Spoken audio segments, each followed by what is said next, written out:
Espace TV, le 22h. Bonsoir à tous et bienvenue. Son.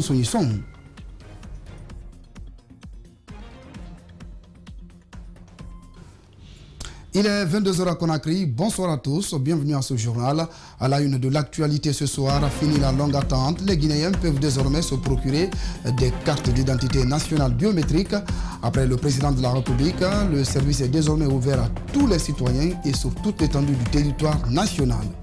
Chan Cameroun 2020, le Sili local éliminé ce mercredi en demi-finale par le Mali au tir au but après un score nul de 0 but partout au terme de la rencontre. Les supporters certes dessus, mais ils sont contents du parcours de l'équipe nationale. Reportage à suivre dans ce journal. Un grave incendie s'est produit ce lundi 2 février dans le district de Choléra, situé dans la préfecture de Macenta. Le bilan est lourd, 3 morts et une soixantaine de cases calcinées. L'origine du drame est liée à un court-circuit provenant d'une installation électrique, selon les autorités locales.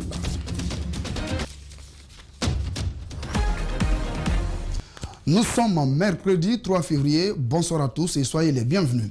Lancement ce mercredi donc de la distribution de la carte d'identité nationale biométrique. Cette pièce longtemps promise à la population guinéenne est maintenant disponible sur toute l'étendue du territoire national. L'initiative du ministère de la Sécurité et de la Protection civile vise à munir chaque Guinéen de cette pièce afin de garantir sa sécurité. Reportage André Moussi Mouilmono, Aboubakar Keke Bangoura. Voici la nouvelle carte nationale d'identité biométrique. Les citoyens guinéens ont désormais la possibilité de l'obtenir au prix officiel de 100 000 francs guinéens qui doit être versé dans l'une des banques désignées à cet effet. De 100 000 francs que je vais payer soit à Aura Bank ou bien à Freeland Bank, plus 2 photos d'identité, fond blanc et mon certificat de résidence.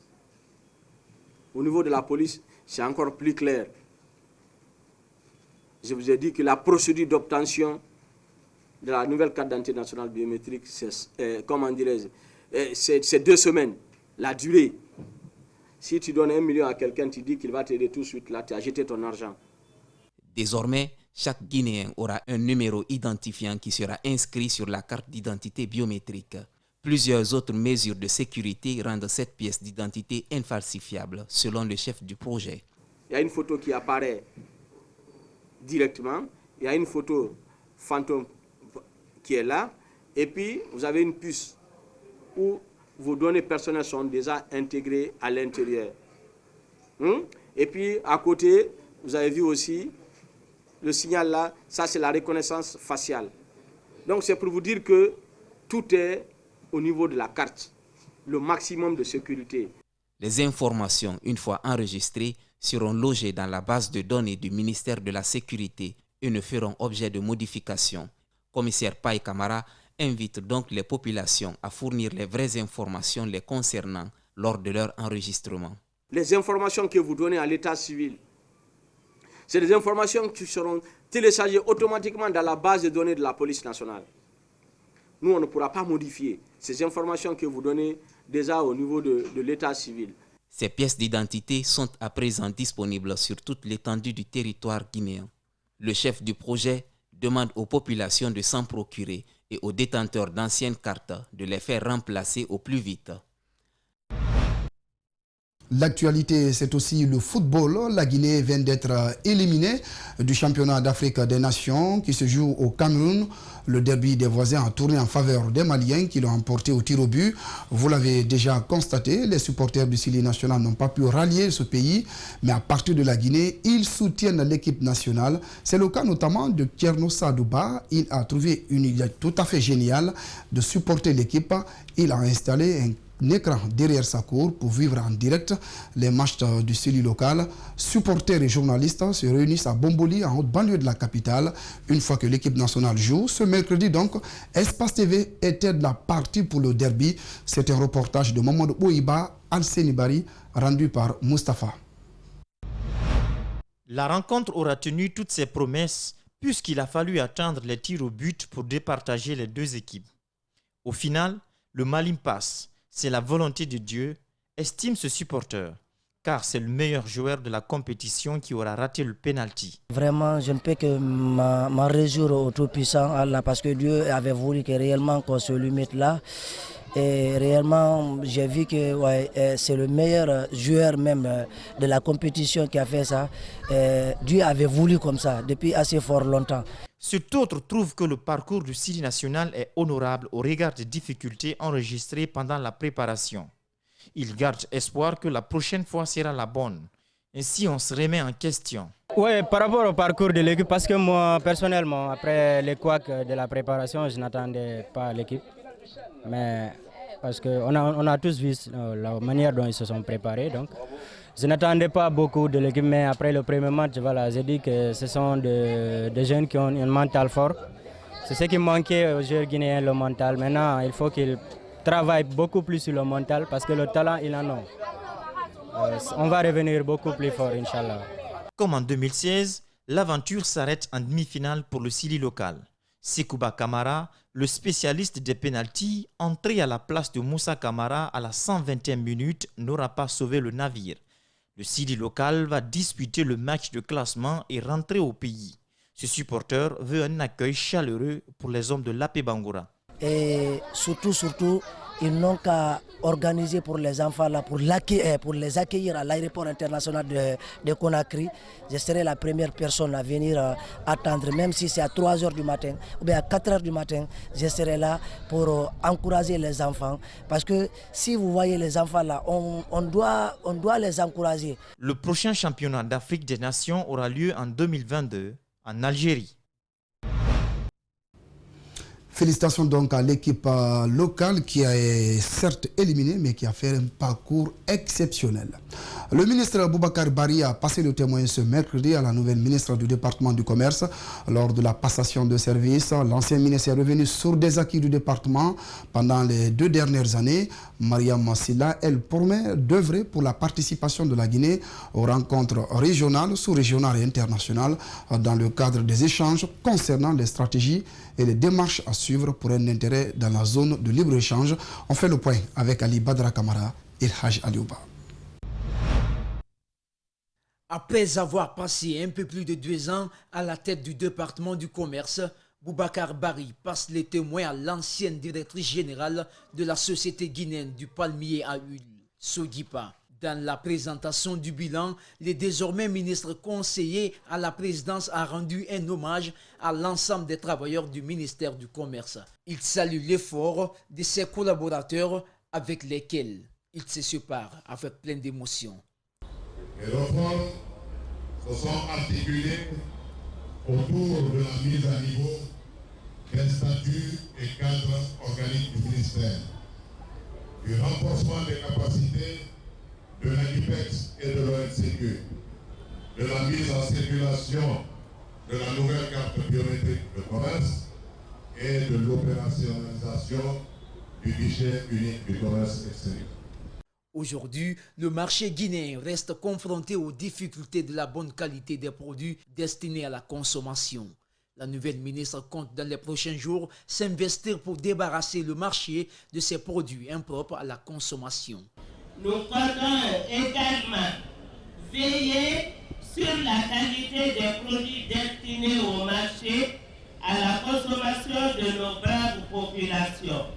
Selon le ministre d'État, ministre secrétaire général de la présidence, ce choix colle à la continuité des réformes engagées par l'actuel ministre d'État, ministre conseiller chargé des missions à la présidence. Nabi Youssouf Kridi Bangoura compte sur le travail d'équipe de l'ensemble du personnel pour l'atteinte des objectifs. Je crois que le président a fait un très bon choix pour continuer les réformes enclenchées et aussi atteindre des objectifs encore plus grands. La cérémonie a pris fin par la signature des procès-verbaux entre le ministre sortant et la nouvelle patronne du département du commerce. Le fait se passe de tout commentaire. Oumar Barou, âgé d'une trentaine d'années, a été éventré par sa petite amie Aïcha Kamara, élève de la 8e année. L'acte s'est produit dans la nuit du lundi au mardi 2 février dans le quartier Bellevue 2, dans la commune de Dixine. Les deux amants habitaient dans la même concession. D'après les explications d'un ami de la victime, selon les mêmes témoignages, la jalousie serait à la base de ce drame. Nos reporters Antoinette Dédé Onivogui et Elhaj Aliouba ont tenté d'avoir des explications. Suivez. C'est ici que résidait le feu Oumar Barou. Mais hélas, la trentaine a été assassinée par sa petite amie Aïcha Kamara, élève en classe de 8e année âgée d'une quinzaine d'années. La scène horrible s'est déroulée dans la nuit du lundi 1er au 2 février 2021 au quartier Bellevue Marché 2 dans la commune de Dixine. Les deux amoureux habitaient dans la même concession selon les témoignages. L'un des proches du défunt revient sur les faits. D'un seul coup, il y a des voisines qui sont venues me dire « Ah, cours, ton petit est percé, mec, j'ai dit, quel petit ?» On me dit « Oumar ». Sans souvent, j'ai sorti, on me dit que c'est le même petit même en question qui s'est déplacé de lui-même jusqu'à l'hôpital. Maintenant, voilà, je suis venu à l'hôpital, je trouve le petit allongé à terre. J'ai dit « Mais c'est quoi? Le docteur, mais il y a quel problème? Qu'est-ce que vous avez fait pour mon petit? Il va mourir, sauvez le petit, il va mourir. » Il dit « C'est pas à mon niveau, il faut que vous partiez à l'hôpital Yasdine. » C'est ici. Mais lui, déjà, le petit était déjà décédé. On l'a envoyé, le petit était déjà parti, il était déjà décédé. Consterné, Ousmane Yula affirme que son ami a été tué par jalousie. Tous ces problèmes, c'est moi qui le disais. Donc si réellement on dit que c'est un problème de ces inventés, c'est faux. C'est pas ça. C'est pas ça le réel. Le réel, c'est quoi? C'est parce que c'est la jalousie simple. Le fait que le petit a changé de tête, maintenant il voulait que le petit soit pour lui maintenant. Obligatoire et forcé. C'est la raison pour laquelle il a tué mon petit. C'est ce que moi je connais. Au moment où nous quittions les lieux, les forces de défense et de sécurité étaient sur les enquêtes préliminaires. Aïcha Kamara reste pour l'instant introuvable et sa tutrice mise aux arrêts par le commissariat central de la Bellevue. Direction l'intérieur du pays, un grave incendie s'est produit ce lundi 2 février dans le district de Korela. Nous sommes dans la préfecture de Macenta. Le bilan est lourd, 3 morts et une soixantaine de cases calcinées par l'ampleur des flammes. L'origine du drame est liée à un court-circuit provenant d'une installation électrique. Selon les autorités locales, pour l'heure, la plupart des victimes vivent à la Belle Étoile et demandent de l'aide des personnes de bonne volonté. Commentaire Alceni Bari. Situé dans la commune rurale de Kwankan, préfecture de Macenta, le district de Korela a été ravagé ce lundi par un gigantesque incendie. Le bilan est lourd, 3 morts et une soixantaine de cases calcinées. Selon les autorités locales, l'origine de l'incendie serait liée à un court-circuit dû à une mauvaise installation d'un panneau solaire. Le drame a plongé le village dans une profonde tristesse. Les victimes qui passent actuellement la nuit à la Belle Étoile ont tout perdu, des récoltes, des biens matériels consumés par l'ampleur des flammes. Face à ce drame, les fils et ressortissants de Korela se mobilisent pour venir en aide à leurs parents, sinistrés, envahis par la désolation. D'ailleurs, une mission d'évaluation des autorités locales est arrivée ce mardi sur place. Objectif, évaluer les dégâts et voir comment acheminer de l'aide et organiser une assistance aux victimes. Cet incendie à Kwankan s'ajoute à bien d'autres, à Conakry et à l'intérieur du pays, comme à Pita, Zérékoré, Kankan.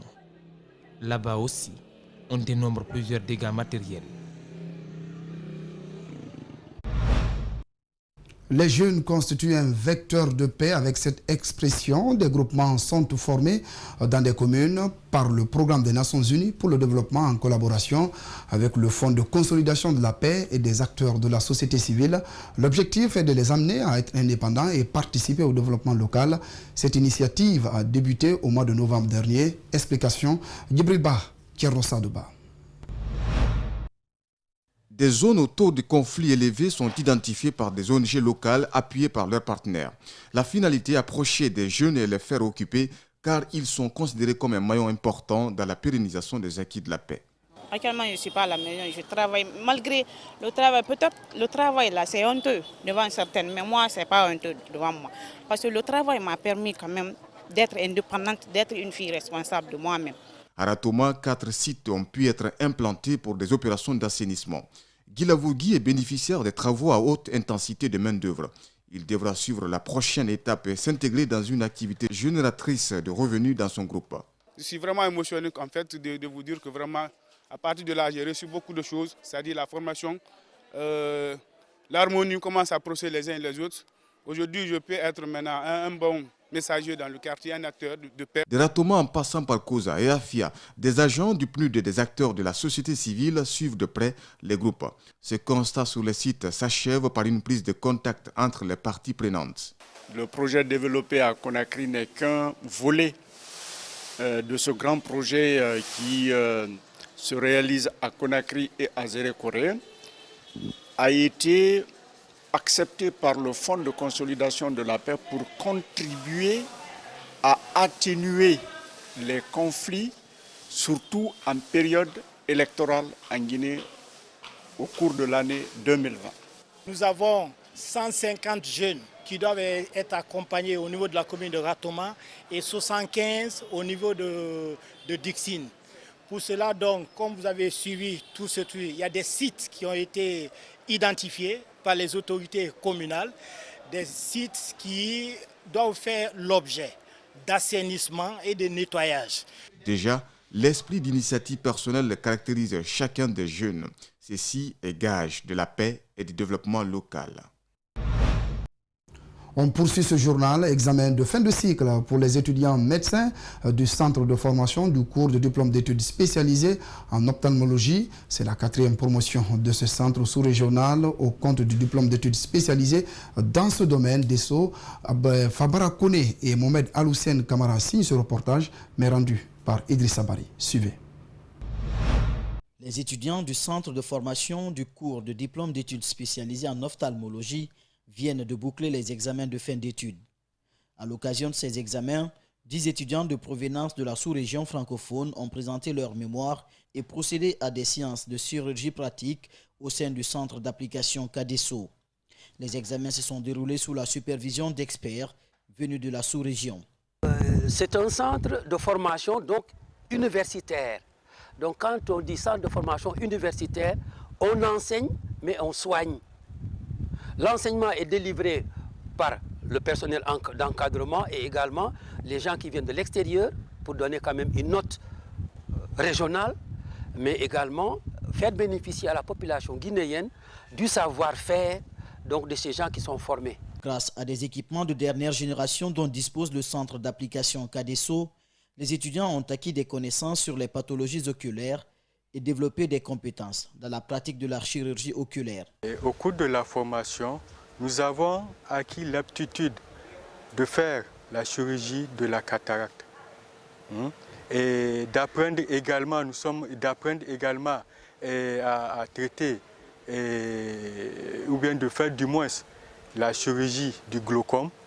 Et nous sommes également aptes à faire des réfractions, c'est-à-dire l'examen des lunettes pour les patients et mener une bonne consultation pour poser un bon diagnostic. Aujourd'hui, tout le monde court derrière la formation. Mais quelle formation? La formation de qualité. Donc si moi je vois que les Desso regorgent toutes ces potentialités, je ne peux que me réjouir parce que ça se passe dans mon pays. D'autres ont fait beaucoup de kilomètres, des vols pour arriver là. Grâce au soutien de l'État guinéen, de CBM Suisse et de Seix Sever UK, les populations bénéficient de soins de qualité à moindre coût, en plus de la formation des étudiants qui, eux, viennent de toute la sous-région.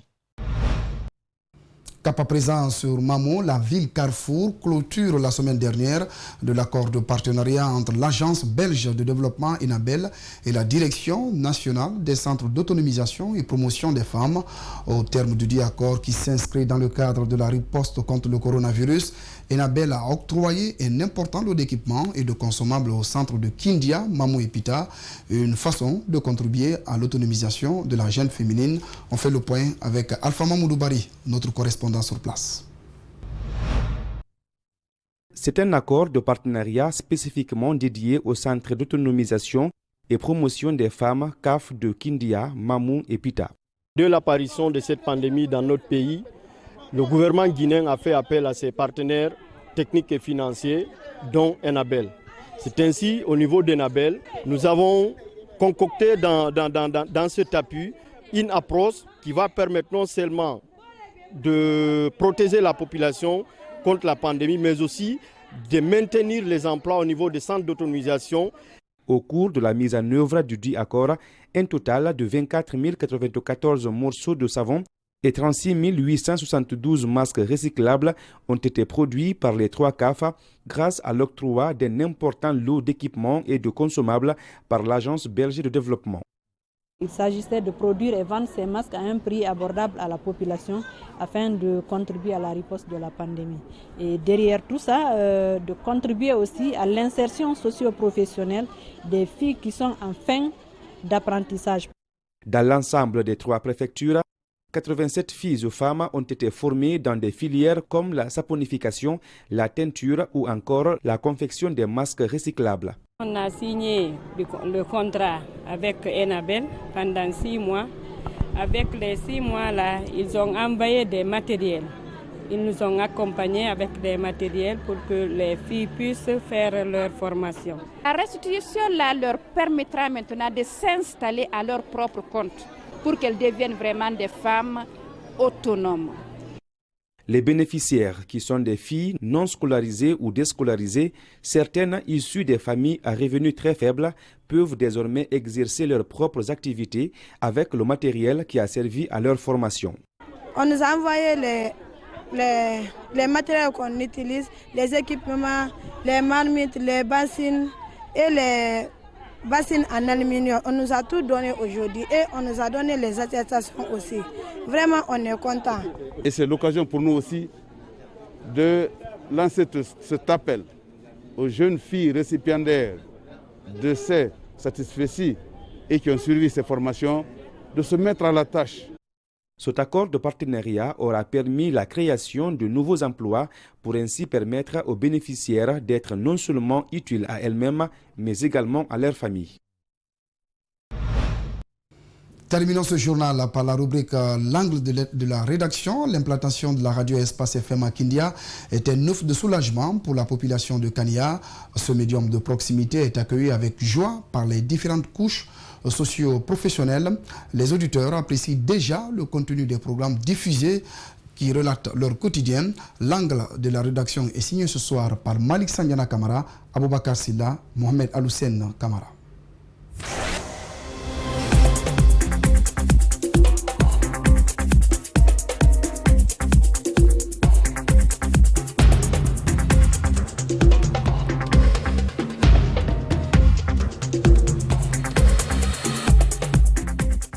Sur la colline de Damakania, plateau dans la commune urbaine de Kindia, est bâti le siège social de la radio Espace Kania.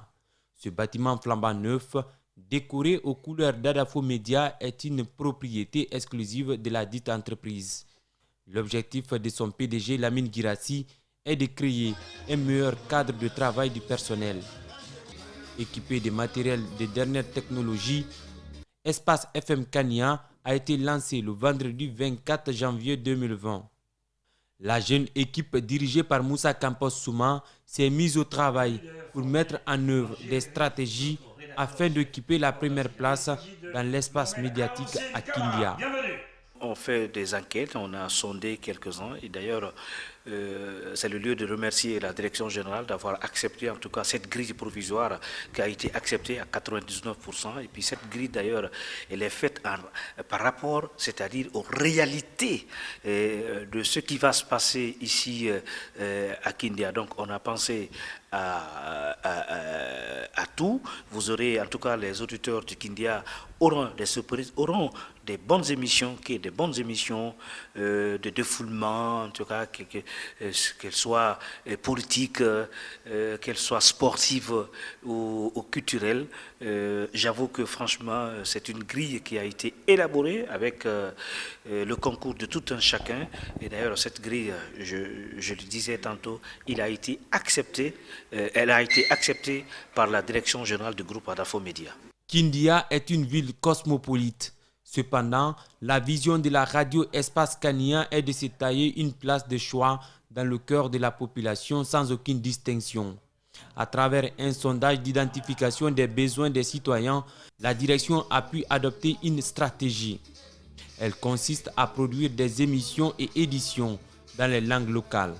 Étant d'ailleurs la capitale de la Basse-Côte, oui, ce sont les Soussous, mais on a pensé également aux autres ethnies, c'est-à-dire la langue Pulaar, la langue Malinké qui est tellement parlée dans cette ville. Donc on a pensé à ces émissions. En tout cas, il y aura, avec l'équipe politique qui sera mise en place par le rédacteur en chef, qui est d'ailleurs Aboubacar Silla Kevin, je pense que je n'en doute point sur la qualité de ce qui va se mettre à la disposition des auditeurs de Kindia. Dès après son lancement, la fréquence 99.7 devient incontournable dans la ville des Agrumes et environnants. Partout, c'est cette radio qui résonne dans les oreilles. Avec des bons journalistes qu'on aime, des journalistes modèles, des journalistes compétents qui nous livrent des informations vraiment très bien synthétisées, eh bien, on est content. L'arrivée de la radio Espace Kania a révolutionné le domaine médiatique, témoignent les citoyens de Kindia. Pour eux, les autres organes de la place prenaient moins leurs préoccupations en compte. Avec Espace, les informations crédibles sont à leur portée, se réjouissent-ils. Aujourd'hui, tout le monde écoute la radio Espace FM. Parce que même les inalphabètes aujourd'hui écoutent la radio Espace FM. C'est au profit de cela que moi, je m'inscris, que l'Espace FM a donné ici une expertise à tout le monde d'écouter avec son talent, avec ses émissions, que tout le monde écoute. Aujourd'hui, moi, je me réjouis totalement que l'Espace FM, aujourd'hui, tout le monde s'est adonné. Parce qu'il dévoile les injustices, les choses qui font dans ce pays-là. La radio et la télé Espace sont des compagnons de ces pharmaciens. Information, distraction, il ne peut rester sans prendre sa dose en captant ces médias. Et Espace déjà c'est une radio que moi je suis, puisque j'écoute à tout moment, même quand Espace n'était pas là. Et la télé et la radio, je fournis pas mal d'efforts pour écouter, surtout par rapport à beaucoup d'émissions que vous donnez. C'est ma radio, la télé aussi c'est ma télé. Dans les marchés, les ateliers de couture, les salons de coiffure, les transitors résonnent sur une fréquence 99.7 Espace Kania. Avant les années 2000, Kindia était presque coupé du reste du monde. Aucune source d'information n'était pas là. Tout le monde se contentait de la RTG qui parfois se coupe instantanément. Les gens pouvaient rester sur leur faim de nouvelles. Mais dès d'abord qu'on a annoncé l'arrivée de Espace, vraiment ça a été un engouement total de la part de toutes les autorités, toutes les courses de la région. Aujourd'hui, nous devons être fiers de ce médium d'information. Moi personnellement, je la suis. Le matin à 5h, je suis. À 18h, on est tous ici. Au Carrefour, on est branchés sur ça. Parce que ça dit les faits, la réalité même. C'est pourquoi ça m'a impressionné.